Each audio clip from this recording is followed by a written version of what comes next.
Muy buen día. Hoy con la energía del corazón del agua, agradecemos este tiempo, este espacio, este momento.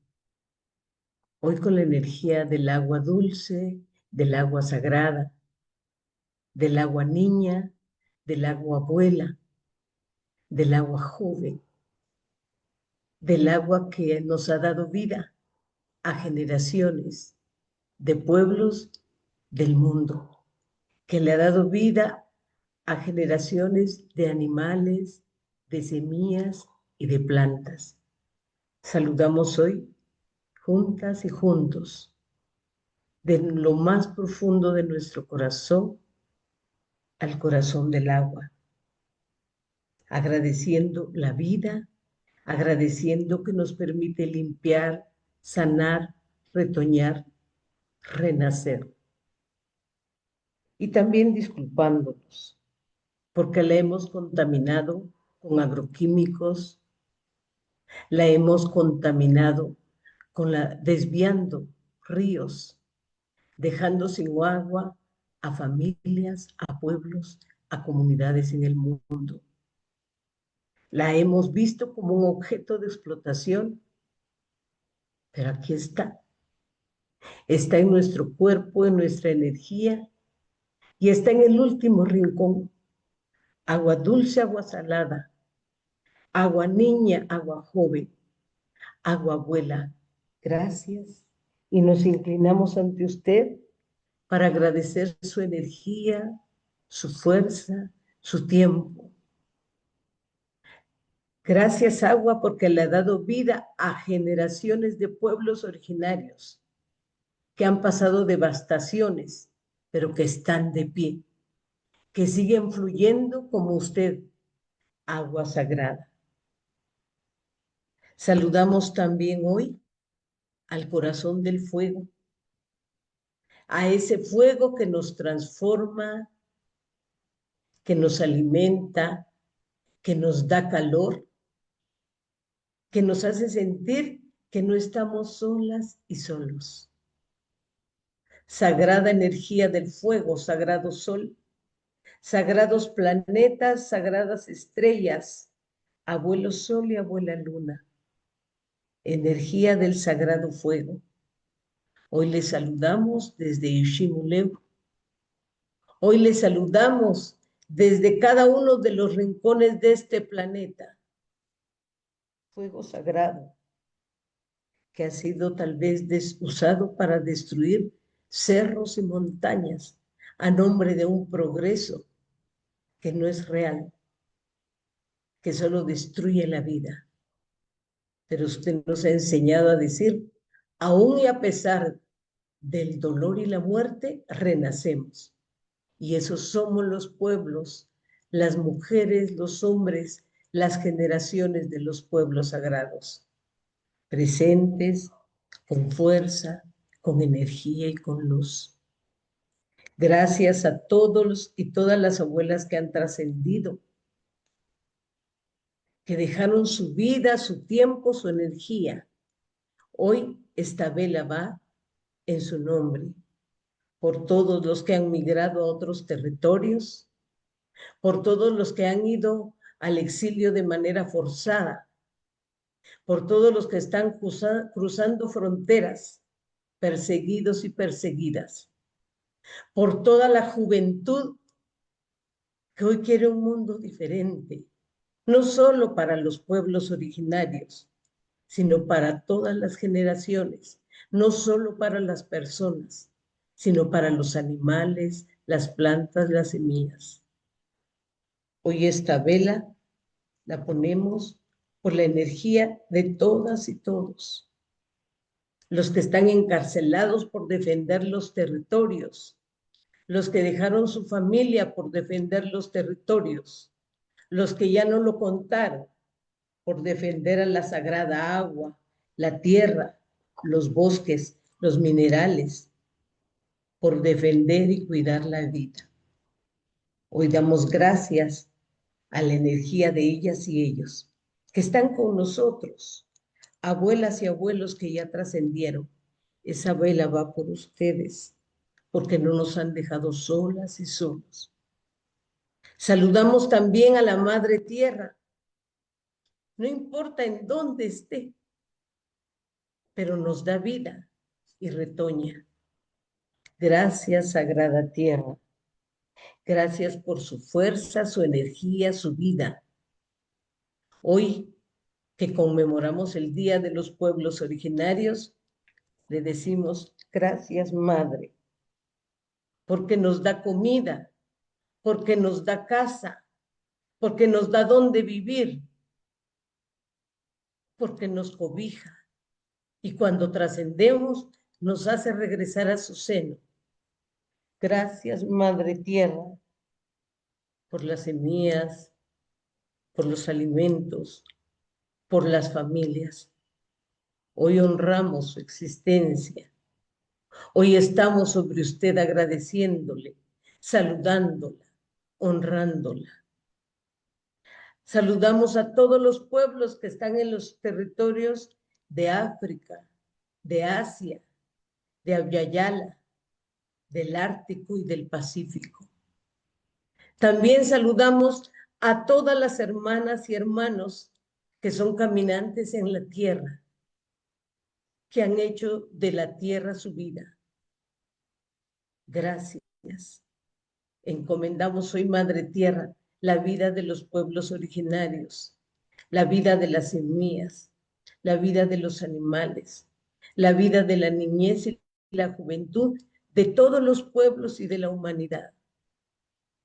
Hoy, como pueblos originarios, como mujeres, nos comprometemos a seguir amando, cuidando, respetando y defendiendo la vida de la tierra. Y hoy la honramos. Y hoy también honramos y saludamos al corazón del viento, que está dentro de usted. Hoy a todas y todos les pido que nos pongamos la mano en el corazón, la mano izquierda, la mano derecha en el corazón y la mano izquierda en el ombligo. El ombligo es el centro de nuestra vida. El corazón es una parte fundamental de nuestra vida.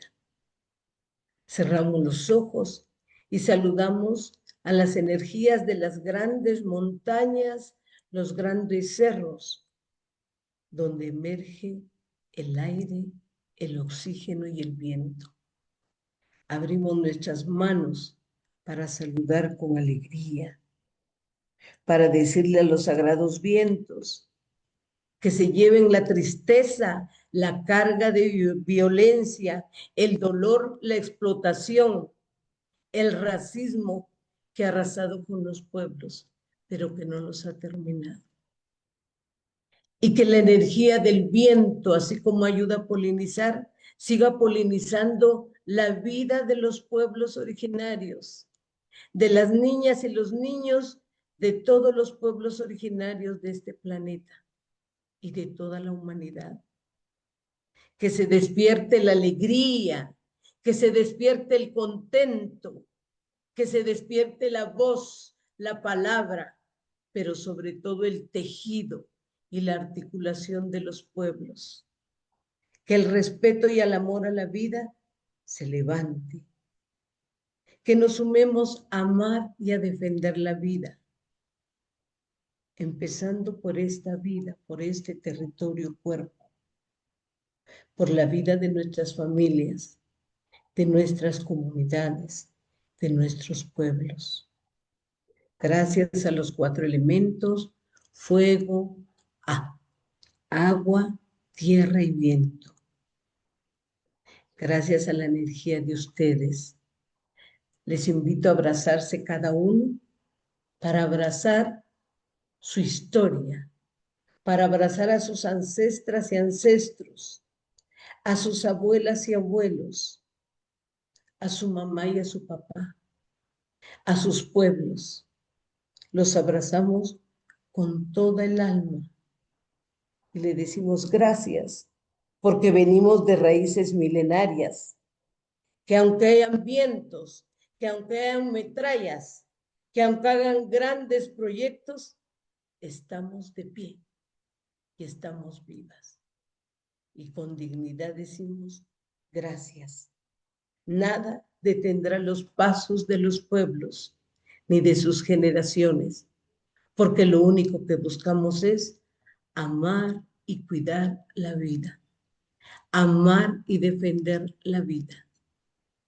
Y con esa energía cerramos este encuentro energético para agradecer y para comprometernos. Si nuestros abuelos dejaron una herencia milenaria que no es solo material, nos comprometemos a cuidar, a defender y a nutrir esa herencia milenaria.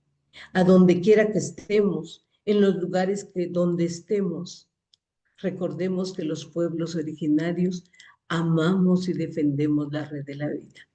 Y nos vestimos con los colores de la vida, con la naturaleza, con los colores de la tierra, del agua, del fuego y del viento.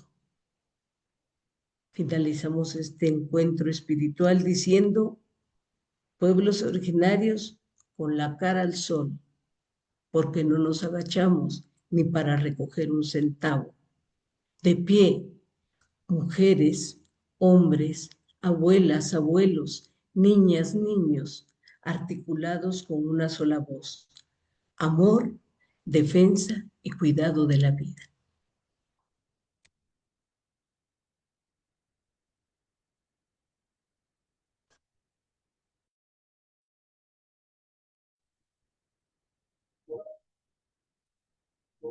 Thank you very much to Lorena Veronica Lopez Mejia for conducting the traditional ceremony, that lovely ceremony this morning to open this event. Ms. Lopez Mejia is a Maya Quichua woman from Guatemala. She's a researcher and teacher. So thank you very much once again. My name is Rosemary Lane, and I'm the acting chief of the Indigenous Peoples Development Branch in the Department of Economic and Social Affairs at the United Nations. And of course, we're the Secretariat for the Permanent Forum on Indigenous Issues. We're delighted that you're joining us from around the world for this year's special theme on Indigenous peoples and AI, artificial intelligence, defending rights, shaping futures. Welcome to you all to the virtual commemoration of the International Day, and it's celebrated globally every year on the 9th of August. And of course, we're doing this on Friday the 8th because it's the 9th is a weekend here in the US. Before we begin this event, let me share with you some of the housekeeping points. For those of us who are unable to join us live, the event is being recorded and it will be uploaded onto our website. It's also being live streamed on our Facebook account in English only, unfortunately, so please feel free to share this with your networks. Interpretation is available between English and Spanish on the platform at the bottom of your screen. You'll see an icon. It has kindly, the interpretation has kindly been provided, donated by FILAC, Fondo para el Desarrollo de los Pueblos Indígenas de América Latina y el Caribe. We invite you to be active online and share your thoughts with us by tagging our social media handles that you can find on the event webpage and by using the hashtags that we're going to post in the chat. Hopefully my colleagues are doing that right now. To start the event, I'm pleased to introduce a video message of the United Nations Secretary General Antonio Guterres. Hopefully this will be on your screen now. Thank you. Indigenous peoples are guardians of ancient knowledge, defenders of cultural heritage, stewards of biodiversity, and essential to our shared future. This year's theme focuses on the risks and rewards of artificial intelligence for indigenous peoples. AI can help preserve endangered language and oral histories, map ancestral lands, and amplify indigenous wisdom to fight climate change. But without the meaningful participation of indigenous peoples, these same technologies risk perpetuating old patterns of exclusion, misrepresenting cultures, and violating fundamental rights. We must ensure AI is developed and governed in ways that are inclusive, ethical, and just. That means removing barriers to new technologies for indigenous peoples, protecting their data sovereignty and intellectual property rights, and supporting their meaningful inclusion on the application of AI. On this important day, let's build a future where technology supports cultural preservation and indigenous knowledge, protects rights and advances dignity for today and generations to come. Now I'm pleased to have the chair of the UN Permanent Forum on Indigenous Issues, Ms. Aluki Kutirik, with us to make opening remarks. So I now pass the floor to you, Ms. Kutirik. Welcome. Thank you, Rosemary. Thank you, Rosemary. Indigenous peoples, brothers and sisters, excellencies, distinguished delegates, ladies and gentlemen. Dunga Sugisi. Welcome to this year's commemoration of the International Day of the World's Indigenous Peoples. Today, we honor the resilience, wisdom, and contributions of Indigenous peoples worldwide.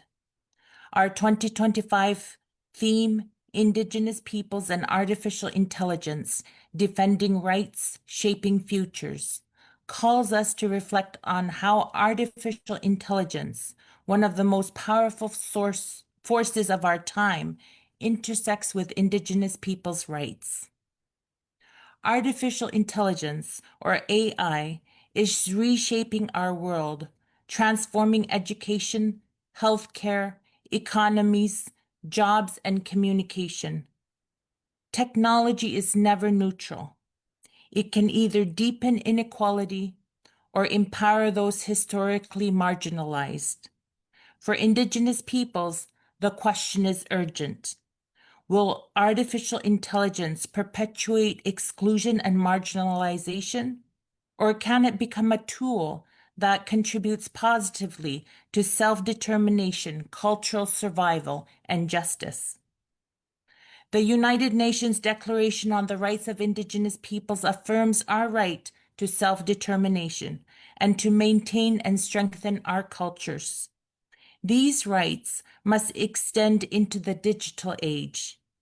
Artificial intelligence systems must respect our rights to free, prior, and informed consent, protect our intellectual property, and uphold our sovereignty over data, lands, and knowledge. We must be vigilant. Artificial intelligence trained on biased data can erase Indigenous peoples' languages, reinforce stereotypes, and misrepresent our identities. Digital platforms already spread disinformation and enable cultural appropriation. Without safeguards, artificial intelligence risks becoming a new form of colonization coded into algorithms that shape our lives. Yet, we see great opportunities.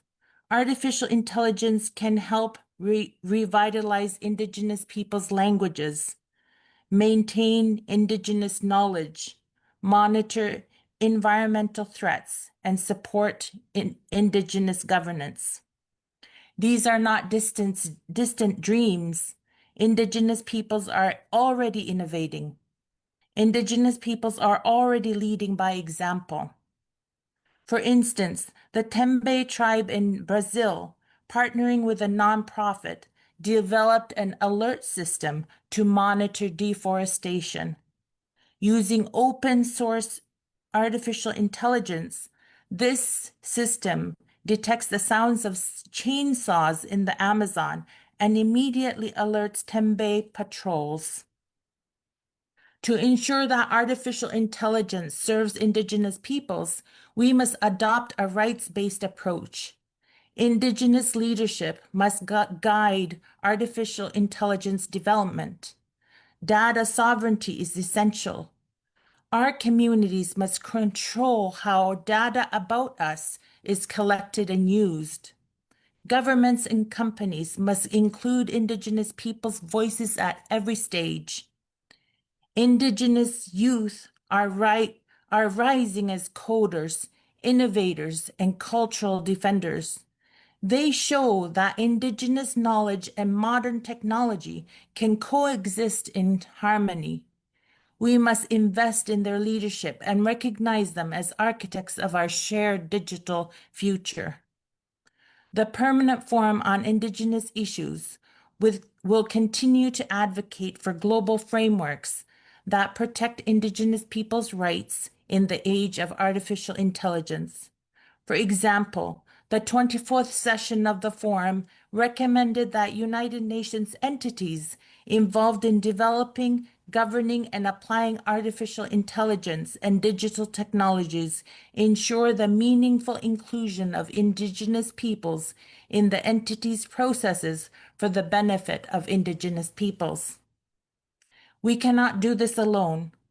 We call on governments, United Nations entities, the private sector, and civil society to act with urgency and responsibility, to guarantee the participation of Indigenous peoples in the decision-making and dialogue on artificial intelligence, and to ensure that the rights as provided in the United Nations Declaration on the Rights of Indigenous Peoples are implemented and guaranteed.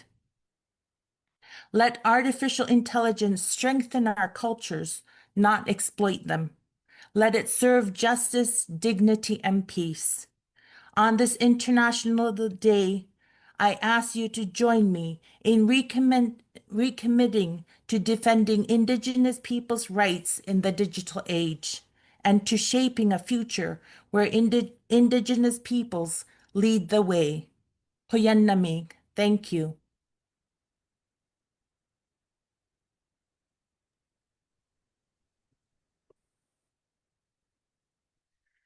Many thanks, Aluki, for that message. Good to see you this morning. And now I'm very pleased to pass the floor to our moderator, Miss Elaine Reyes, who's an award-winning news anchor at CGTN America. Among the other assignments, Miss Reyes anchors UN Insider, a weekly news and feature show based at UN headquarters here in New York. So I'm really happy to introduce her as our moderator today. Elaine, the floor is yours.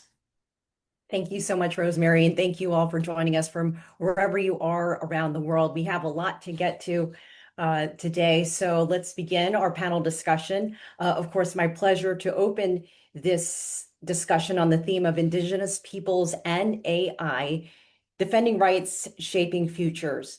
Now, this has been organized by the Indigenous Peoples Development Branch in the Division for Inclusive Social Development of the Department of Economic and Social Affairs at the United Nations. And during this panel discussion, each speaker will be invited to come one at a time to respond to a guiding question related to this year's theme and specific to their area of expertise. And we have a lot of varying viewpoints here. After those interventions, we will invite each speaker to respond to a more general question and to make concluding remarks. So let's try to get everyone in. If you'd like to join us on social media, we have a social media handle, which is UN4Indigenous, and the 4 is the number 4. And the following hashtags, #WeAreIndigenous and #Indigenous Day, if you'd like to post on your socials. So let's begin with our first speaker today, Fernando Marani, Program Director, Justice, Inclusion, Equality at NYU's Center on International Cooperation. He's a former career diplomat from Argentina and has over 20 years of experience in multilateral diplomacy, international law, human rights, and sustainable development. And Fernando, in our first question to you, you've been dealing in your recent work exploring the nexus between peace, justice, and inclusive societies in the digital realm. What role can the United Nations play in promoting the rights of Indigenous peoples in this area? Thank you, Elaine, and thank you, Dessa, for the invitation to be part of today's commemorative event. I have to start also, to say thank you to Lorena Lopez Mejia for the very moving ceremony. It's really an honor for me to be here. As you said, I'm originally from Argentina, from a city called Santa Fe. And so to see, to be able to be part of such a global event is really an honor. Our center has been focusing on the last few years on following the discussions on the different processes at the UN when it comes to the digital world. And one of the first issues that has been identified and that was taken up also by the Secretary General on his Common Agenda report is the problem of fragmentation.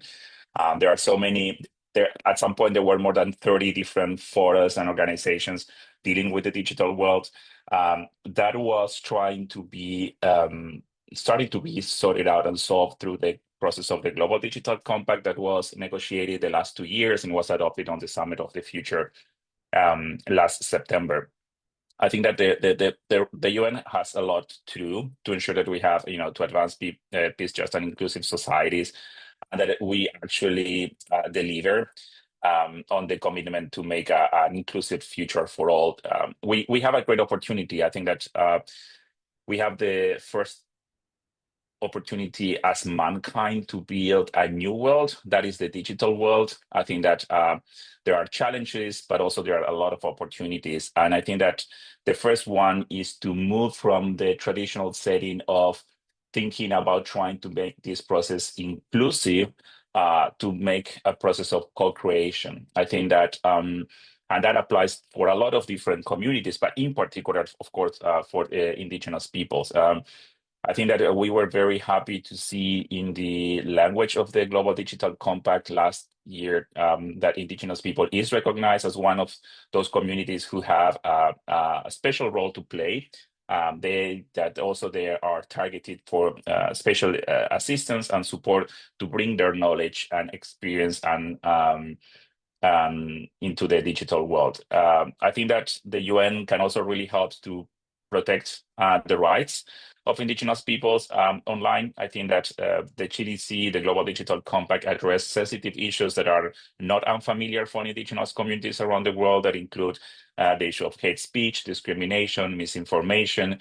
So as I said, we have an opportunity through the implementation of the Global Digital Compact, where the UN has a big role to play to make a better world than the real world that we have.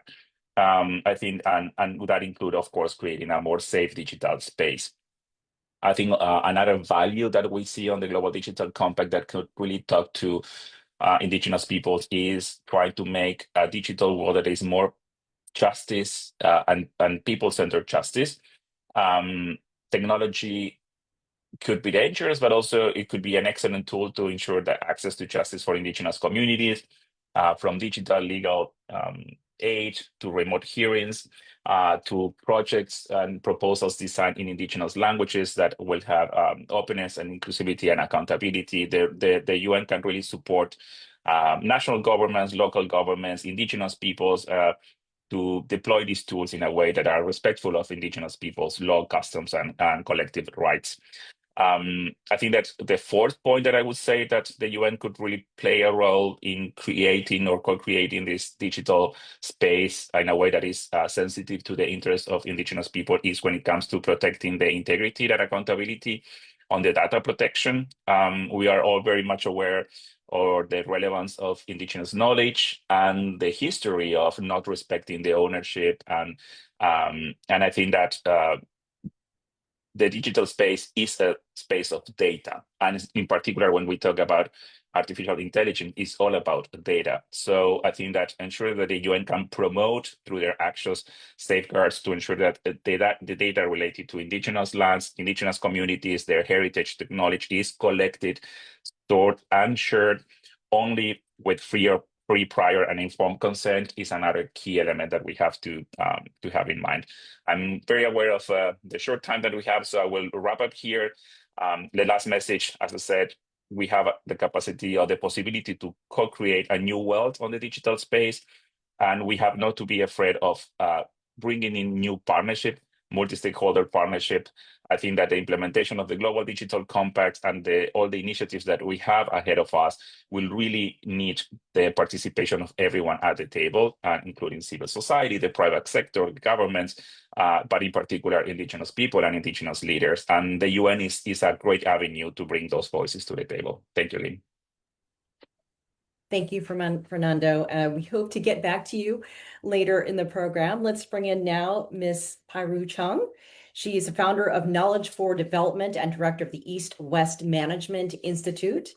She brings an environmental science background to gender justice work, collaborating with Asia-Pacific NGOs and specializing in Indigenous women's environmental defender networks and marginalized communities. As a recognized expert in open knowledge systems and inclusive data governance, she has dedicated her work towards supporting Indigenous groups and women to manage environmental systems and cultural heritage with respect for data sovereignty and so much more. How can artificial intelligence be harnessed to strengthen the role of Indigenous women environmental defenders in addressing climate change while ensuring that technological solutions align with Indigenous knowledge systems and community priorities? Thank you, Elaine. It's a real pleasure to be here, and thank you so much for that question. I want to posit and pause a little bit on that question, because we often always articulate the question in reflecting on how can artificial intelligence be used to its advantage. And it predicates the idea that artificial intelligence is a solution that can actually solve these issues. And so when we reflect on this, this premise, it actually, in my mind, I think we actually have to flip that. We have to ask the question and go back to the roots and ask, what is the problem, and why are we trying to address this with artificial intelligence? Are there other technologies and solutions or tools that could support Indigenous peoples or women in addressing these climate issues? And so during our programming and working with Indigenous women environmental defenders, we asked them what technologies and solutions would be appropriate for you to support you in your goals for seeking environmental justice and protection. And when we talked to them, their main goal was that they're not heard. There's no communication, safe communication avenues for them to actually share their knowledge amongst each other and strategize and improve their advocacy work.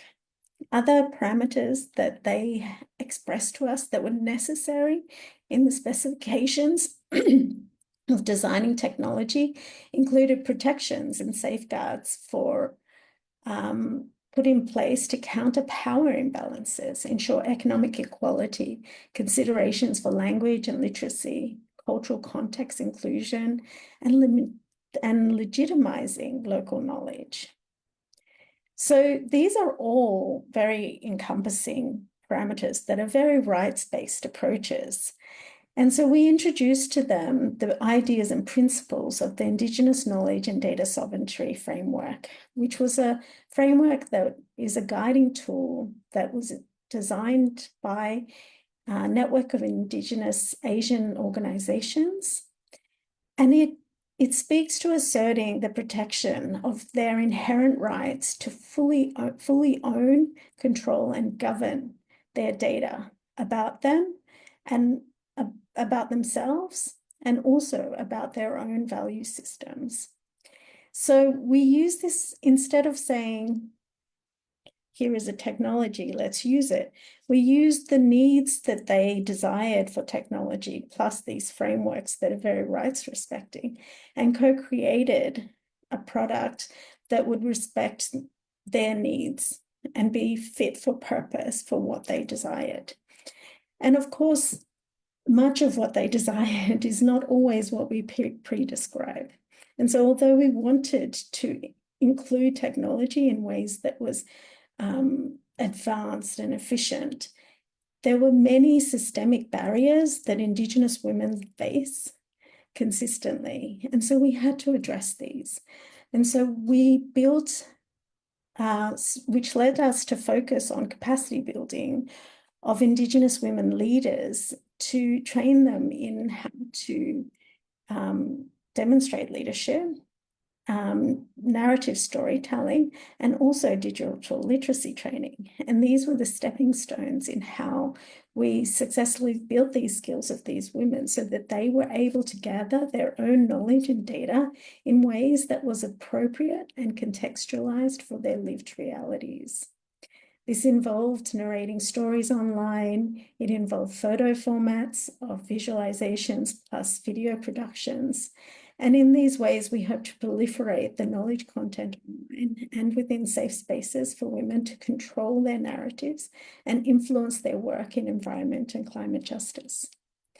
It's a step forward to ensuring that technology solutions are in line with their Indigenous knowledge systems and community priorities, but it still is not as advanced and potentially not as flashy as talking about artificial intelligence and those advancements.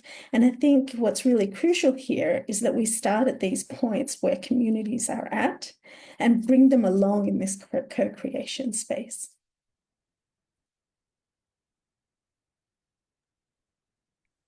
Thank you, Pyru, for that very thoughtful and response. Our next guest is Moy Gakita, content creator, Indigenous activist, and director of the Waponi Amazon Foundation. He lives in the Amazon and combines ancestral wisdom with technology to tell stories about identity, human rights, nature, and climate justice. His content has connected with millions of people on social media. I was watching his Instagram, and there is a lot to see there. Moy, many young Indigenous leaders are using digital platforms like Instagram to share their voices and defend their communities. How do you think artificial intelligence can support Indigenous youth in protecting their rights and cultures, and what risks should they be aware of when engaging with these technologies? Okay, thank you, Lane. It's okay if I respond in Spanish, right? Okay.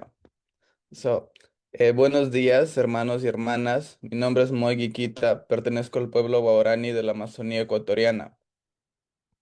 Y hoy hablo desde la selva, desde un territorio que ha resistido décadas de extractivismo, contaminación y abandono. Me emociona estar aquí porque hoy no es un día cualquiera, hoy es el Día Internacional de los Pueblos Indígenas y no es una fecha para folclorizar nuestras culturas o mirarnos como algo desde el pasado, sino para recordar que seguimos aquí, vivos, defendiendo la tierra, el agua y nuestra dignidad. Este día nos invita a reflexionar sobre cómo nuestras luchas se transforman y cómo en pleno siglo XXI también debemos enfrentar nuevos desafíos y oportunidades en el mundo digital. Muchos jóvenes indígenas estamos utilizando plataformas digitales para romper el silencio histórico que nos han impuesto. Compartimos nuestras lenguas, nuestras historias y nuestras denuncias, y en este camino la inteligencia artificial puede ser una aliada muy poderosa.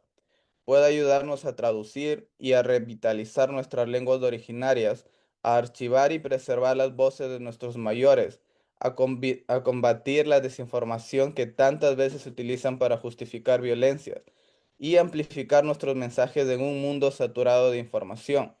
Pero también debemos ser críticos y cautelosos. La IA no es neutral, reproduce los sesgos y las ausencias de los datos con los que fue entrenada. Si nuestra cosmovisión y nuestra historia no están presentes en estos datos, la IA nos seguirá invisibilizando como lo han hecho muchísimas culturas a través de todos estos años. Existe el riesgo de que nuestras culturas sean mal interpretadas, simplificadas o utilizadas sin nuestro consentimiento, como ya ha pasado tantas veces con el conocimiento indígena. Y también debemos tener claro que depender únicamente de tecnologías controladas por grandes corporaciones puede poner en riesgo nuestra soberanía digital. Como defensor de la tierra guaraní y promotor de la justicia climática, creo que la IA también puede ser utilizada para fortalecer nuestras luchas por el territorio. Puede ayudarnos a monitorear la deforestación en tiempo real, a detectar actividades extractivas ilegales, a mapear nuestros territorios y a producir evidencia científica que respalde lo que ya sabemos por experiencia, que donde hay territorio indígena protegido hay más vida, más biodiversidad y más futuro para todos.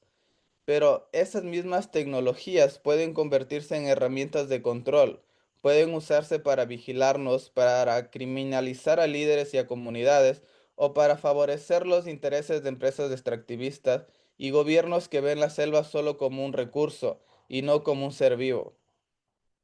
Por eso la pregunta no es solo cómo usamos la inteligencia artificial, sino quién la diseña, con qué ética y con qué participación de los pueblos indígenas. La IA debe construirse con nuestra voz, bajo nuestros principios y con respeto al consentimiento libre, previo e informado que los pueblos indígenas siempre exigimos. Hoy es el Día Internacional de los Pueblos Indígenas y quiero dejar claro que la inteligencia artificial no puede ser una nueva forma de colonización digital. Debe ser una oportunidad para fortalecer nuestra autonomía, proteger nuestras culturas y garantizar el futuro de nuestra tierra y de los pueblos que la habitamos. Los pueblos indígenas no solo somos guardianes del pasado, somos arquitectos del futuro, y ese futuro, si quiere ser justo y sostenible, tendrá que construirse con nosotros, no sin nosotros. Muchas gracias. Muchas gracias, Moy. Thank you. Now joining us is Danielle Boyer. She's an Anishinaabe youth robotics inventor and advocate looking at how emerging technologies can be used ethically to drive Indigenous-led efforts for cultural preservation with a focus in language revitalization. I've also seen some of your Instagram videos about your robot called the Scobot, in a way to help save Indigenous languages. So as an Indigenous robotics inventor, how do you see artificial intelligence contributing to the defense of Indigenous self-determination and the protection of traditional knowledge? And what role can Indigenous-led innovation play in shaping technologies that reflect your values and rights? Thank you so much for joining us. Thank you, Elaine. Ani Boujou. Hello, my name is Danielle Boyer. I'm Anishinaabe, an enrolled member of the Sault Ste. Marie tribe in the Upper Peninsula of Michigan in the United States. I'm a youth robotics inventor who works in language revitalization, and I want to share an innovation that I created with you. Growing up, I was obsessed with toys I'd see at the store, like Talking Elmo. When you would press a button on him, he would teach me the alphabet, ask me questions, and I'd learn a lot of things. It made me realize that there were no toys that spoke my endangered Indigenous language, Anishinaabe. For generations, our languages were systematically erased, especially through the residential school system. And the impact has been devastating, because to lose our language is to lose who we are. And that's why I created an invention called the Scobot. It's a small, personal language revitalization robot. It listens, it responds in Anishinaabe. It's decorated in Anishinaabe woodland floral motifs, and it speaks in recorded children's voices from our community. The robot accompanies language curriculum that we developed with language educators, and we work hand in hand with language preservation programs. And the first version was actually voiced by my grandmother. Technology has the power to protect and to defend, but only if it's used ethically and with informed community consent. And that's why even this robot took years to develop, led by a team of our youth. Because before we could even begin creating something like this, we had to ask, should AI be used with Indigenous languages at all? And the answer is only with great care. And if it can't be done right, then it shouldn't be done at all. We've already seen the damage that technology can do. AI language models are being built for Indigenous languages without community consent. often with horrible accuracy and trained by data scraping off the internet. Non-Indigenous authors are using AI to write children's books about our languages and cultures, getting it wrong and misrepresenting us in the process. Even ChatGPT can generate fake words in my language, threatening to distort and erase our knowledge rather than preserve it. The way that especially generative AI is being used to harm rather than help is absolutely devastating. And we need to fight back by not only developing our own technologies for our own communities, but to stand up against the harm that AI can perpetuate in our own communities as well. Anishinaabe is not a language that can be replicated by AI, period. It's a complicated, context-based language. Technology could never fully replace in-person language learning, something that can take many years. It should only aid and inspire. And that's why my robots, while they use AI, it's internally developed and locally run, completely created by a team of Indigenous youth developers, engineers, and technologists. And it isn't a translator, and it's not a large language model. It breaks down words to show what they truly describe, using recordings of children's voices from our own communities. It listens, it recognizes speech, and it responds, but the words, they're not AI generated. They speak with real voices. I know that technology can spark fear in our communities, and for absolutely good reason. We have been taken advantage of time and time again. AI solutions that impact our communities and especially involve things like our languages, they must be by us and for us completely. Miigwech, thank you. Thank you, Danielle. Before I go on to our next speaker, I didn't know if you quickly had one of the robots to just hold up and show us quickly. This is a 3D printed robot. And if I remember correctly from watching your videos, it takes, is it 36 hours to print? Yeah, it takes 36 hours to 3D print one of these robots. They have the woodland florals on them, and each one is designed with community members, and they're also my babies. Thank you. And what's also great is they're available free to children, so they don't have to worry about paying for it. Our next speaker is Anne Toril Nordsletta. She is Sami. She is the department leader for innovation and advising at the Norwegian Center for E-Health Research. She holds an academic position at the Sami University of Applied Sciences and has been a driving force in promoting inclusion, diversity, and Indigenous perspectives within digital health innovation. And that is also very important, data and health. Recently, she focused on the theme of AI democratization for human development, advocating for responsible and inclusive AI that meets the needs of all communities, including Indigenous populations. And how can we ensure that the EU AI Act, which aims to make AI systems safe, transparent, and respectful of fundamental rights and other AI regulations, promote true inclusion rather than unintentionally excluding underrepresented groups like Indigenous peoples from the benefits of AI? Thank you, Elaine, and thank you for inviting me to this very important and timely discussion. So to your question, the European AI Act and other regulations, they set rules to ensure that artificial intelligence systems are safe, transparent, they're fair, and respect rights around non-discrimination. And that is a strong step forward, but true inclusion, it means more than just legal safeguards. It means making sure that Indigenous peoples are not invisible in the data used to build AI.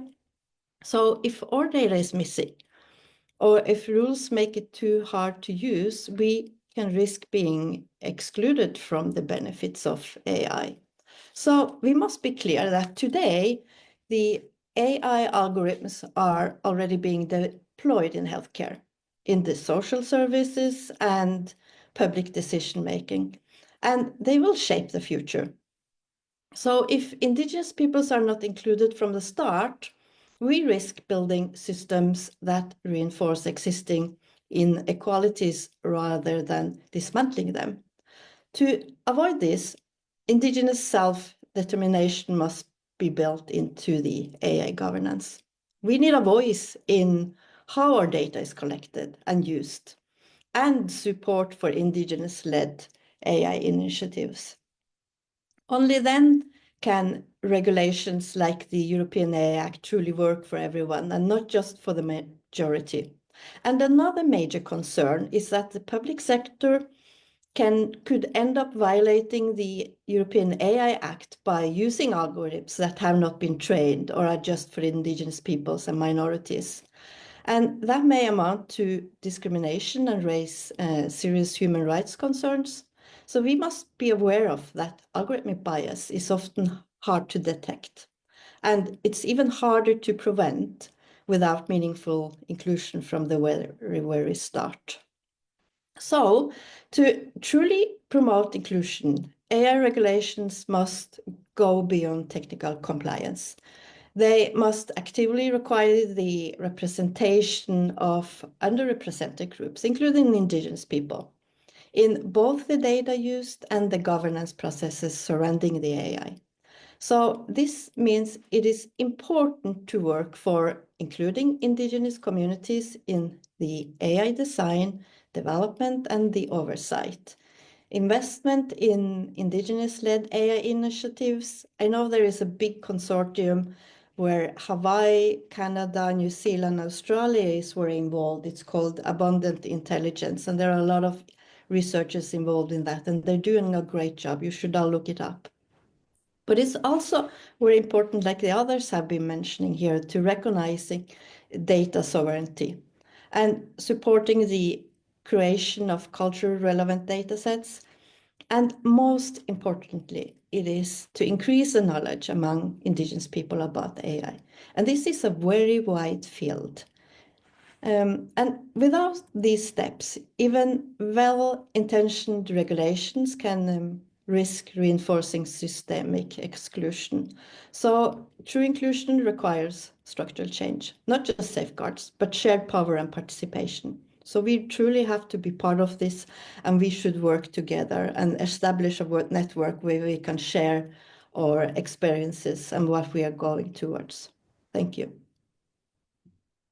Thank you. And stay with me for a second, because I think we have a little bit more time to go back to all of our panelists for a concluding remark. And I want everyone to think about what we can all do. One small actionable step from this day moving forward to stay in line with what we're all talking about, rights, artificial intelligence, the future.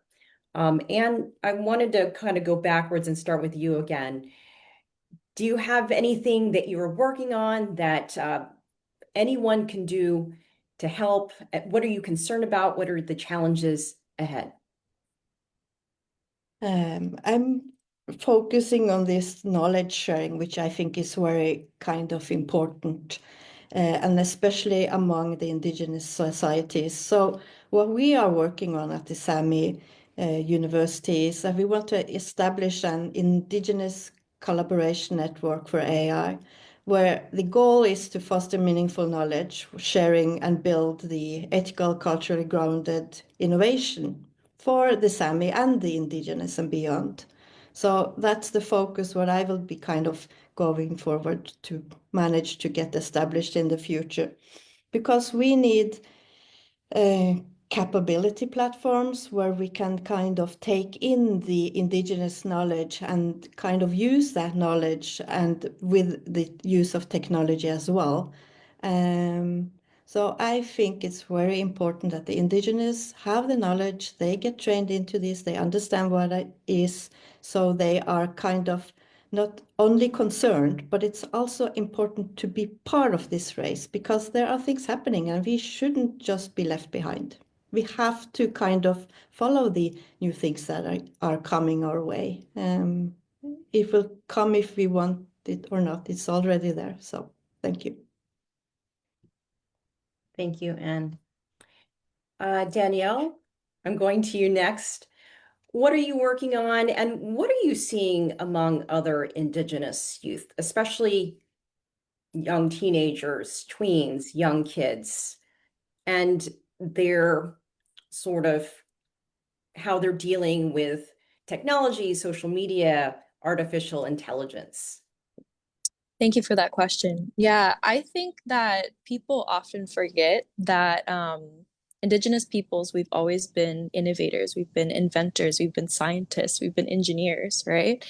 And our youth are brilliant. They're geniuses. My students are out here inventing apps that are getting funded by MIT and creating organizations and designing their own robots and solutions.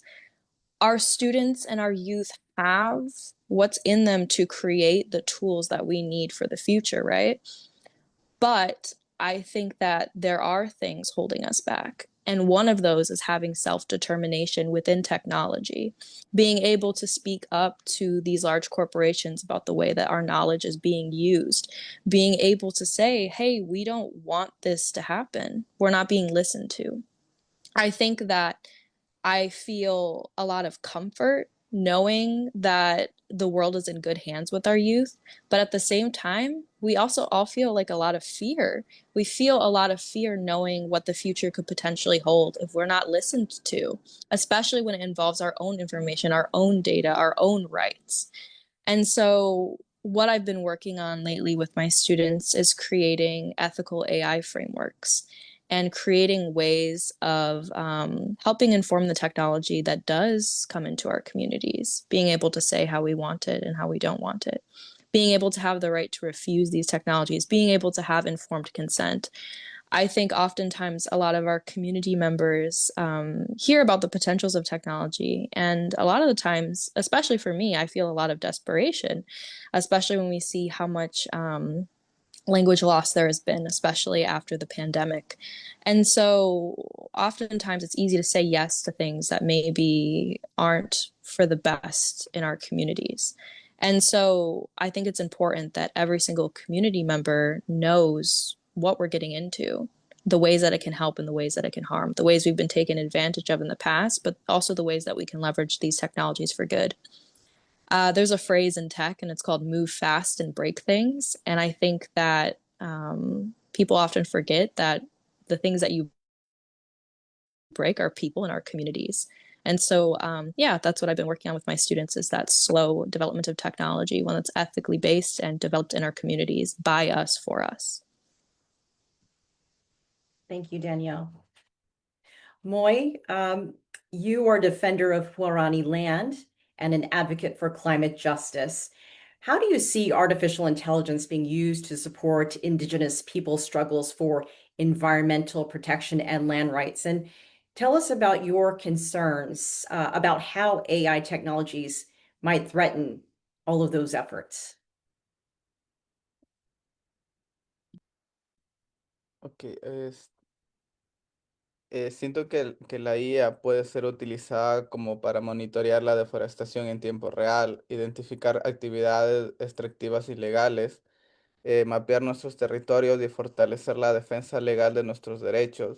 Incluso puede ayudar a conectar luchas locales con movimientos internacionales. Ejemplo, justo ahora yo estoy trabajando para una organización en Brasil que estamos tratando de conectar y hay como unos filtros que se utiliza a través de la IA para estar tratando de conectar a diferentes pueblos dentro de Centroamérica y el Caribe para que se pueda dar acceso de redes sociales, pero antes era casi imposible porque los filtros normalmente era para la gente de afuera. Entonces ahora estos filtros como que son un poco más específicos y están intentando ingresar donde antes no se podía. Entonces hay como una facilidad en ese sentido y también ayuda a conectar luchas locales con movimientos internacionales, generando evidencia científica que respalde lo que ya habíamos visto antes y nos ayuda a proteger los territorios indígenas, que es esencial para poder frenar la crisis climática.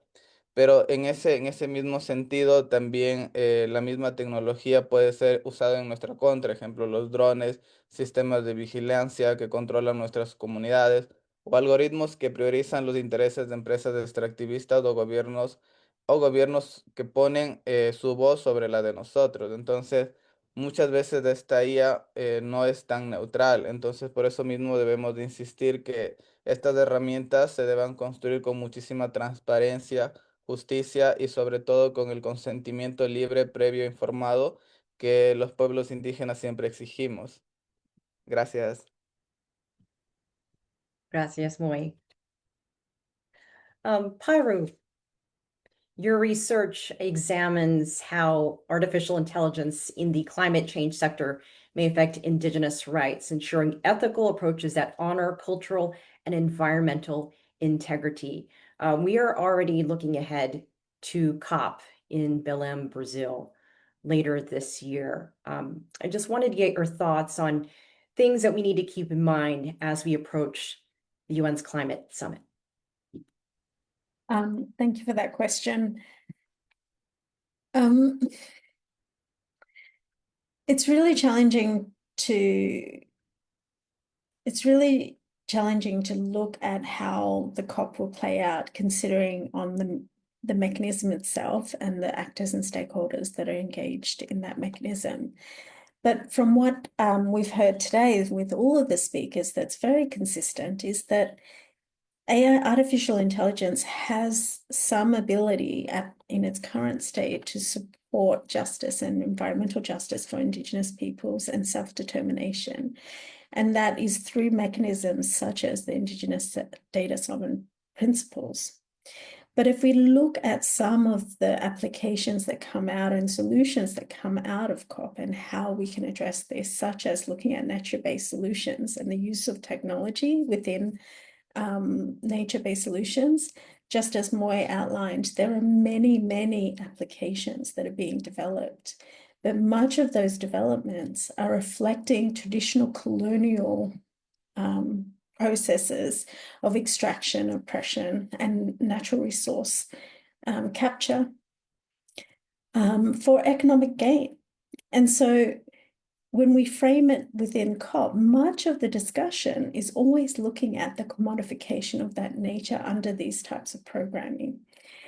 And it could help and assist, but there are so many risks attached to how these are implemented from the policy level down to the field level. And don't forget that these agendas are often driven by larger powers. And so therefore, some of these narratives are colonial state narratives that have been driven through these agendas, and they reflect these colonial power imbalances. And they driven by bilateral donors and tech corporations that are capturing on these policies and narratives. It leads to investments of technologies that represents reductionist views rooted in imperial Western science. And as technology is driving much of this, it's derived technology corporations that are derived from externalized Western cultures and applied within Indigenous territories. Much of it is extractive and not fit for purpose. And so one other critique of these policies and driven agendas is that much of it is a distraction. It's actually co-opted to continue unsustainable practices under a gaze of sustainable development, while in realities and on the ground, especially through the research that we've conducted with Indigenous communities, they're not actually reaping the benefits financially or otherwise. And so much of these systems lack that real world interaction and context that contributes to the algorithms and the models. The data lacks spatial and temporal rigor in terms of Indigenous worldviews, which link relationships through space and time.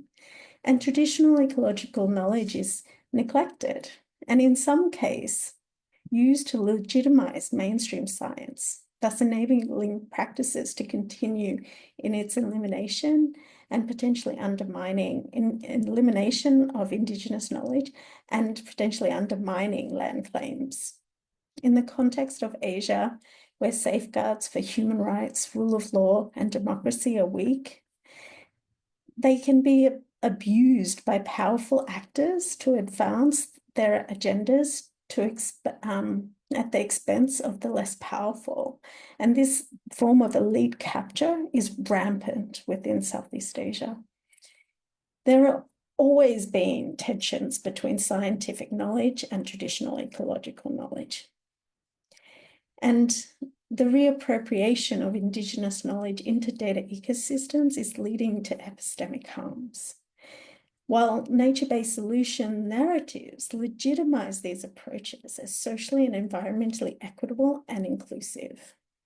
At the heart of nature-based solutions is the commodification of environmental systems through carbon financing, biodiversity credits, payment for ecological systems, and other schemes where the economic benefits are not equitable. And so another part of nature-based solutions and what's happening within COP is the, I forget the term now. I'm sorry, it's flipped my mind. The payments for least developed countries.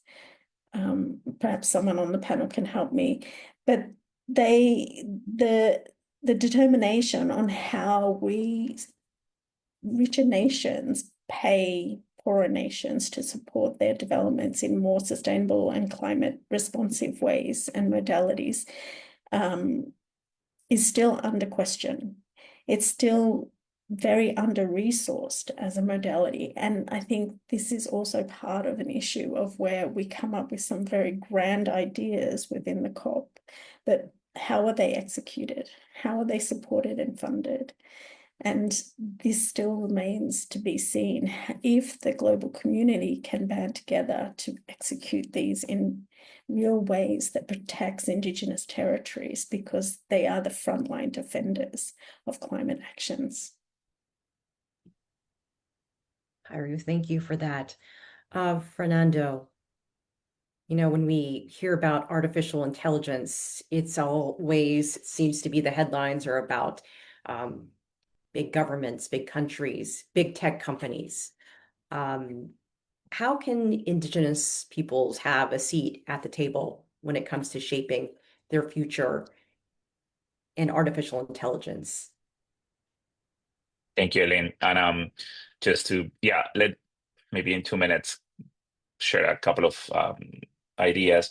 And it's to say that it's really a pleasure to come after all my colleagues who really gave us a very interesting insights. I think that from our point of view, how to address it, I think like maybe there's an interlinked strategy that have 3 legs. The first one is continue trying to close the digital gap.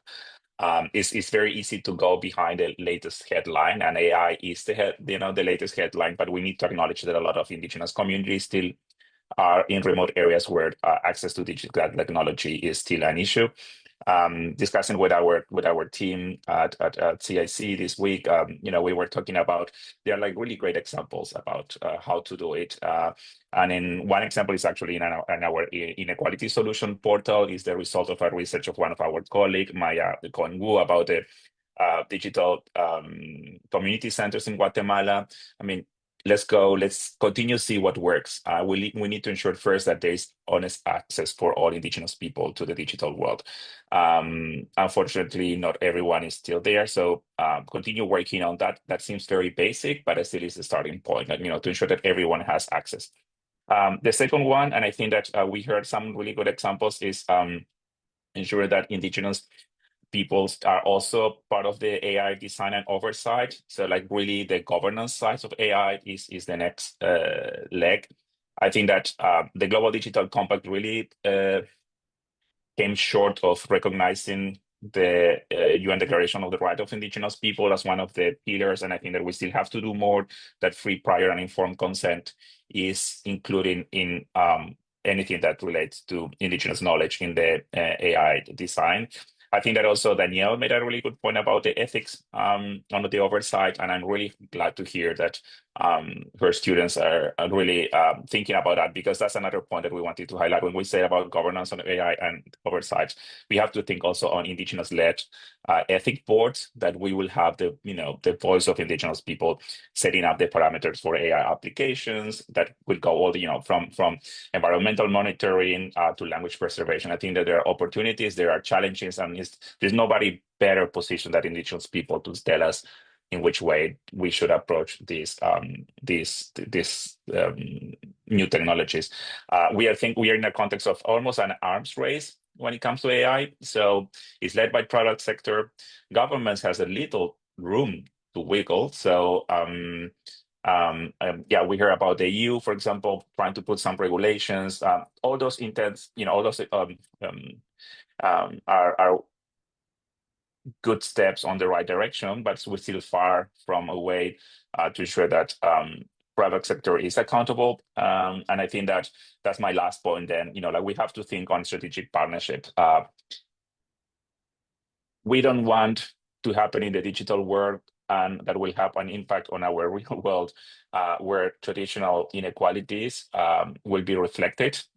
Designing and owning AI and data is all about sharing power and resources to actually make inclusive. I think that we need to have genuine collaboration. I think that indigenous people have a long history of asking to be seated at the table and to ensure that that those who have the power listen to their demand. Maybe now those who have the power now are not governments. Maybe now that's the private sector. Moy made a very good case of what does it mean for all of us. And I think that that's something that we will call for, like really knocking all the doors, really sitting with them, talking about the priorities and the views that indigenous people can bring to this discussion. And finally, like, use what we already have. And that includes, for example, the Permanent Forum on Indigenous People. That's a platform that can really, through recommendations, ensure that the international community support the initiatives happening at a local and national level to make a better and more ethic responsive AI that will benefit everyone. Thank you. Thank you to Fernando and all of our speakers today. A lot of insightful contributions. This is a very important and meaningful discussion. We have a couple of reflections we'd like to share before we end our webinar today with a video message from the permanent representative of Colombia to the UN. But first, this reflection. Indigenous peoples' rights are not negotiable. Their full and effective participation is essential. They must be at the decision-making table, not just as stakeholders, but as rights holders and leaders. Indigenous knowledge systems are not only relevant, they are indispensable to addressing the climate crisis. On this International Day of the World's Indigenous Peoples, we are reminded that Indigenous peoples have safeguarded Mother Earth for centuries, not only for themselves, but for the well-being of all humanity. We also recognize the strength and innovation of Indigenous youth who are merging ancestral knowledge with modern technologies. They are not just the future, they are already leading efforts to protect their lands, territories, cultures, and ways of life. And looking ahead, particularly as we enter the age of artificial intelligence, we must ensure that free, prior, and informed consent, in accordance with the UN Declaration on the Rights of Indigenous Peoples, is fully upheld. Innovation must never come at the cost of Indigenous peoples' rights. So let's carry this message forward into action, into policy, and into every form where decisions are being made about our shared future. Thank you so much. And again, as we conclude, we do have a video message from Her Excellency, Leonora Zalabata Torres, permanent representative of Colombia to the United Nations, who was not able to join us today. The ambassador previously served in various capacities as an advocate for the rights of Indigenous peoples in Colombia and environmental justice. She has also worked to improve the political representation of Indigenous women and peoples.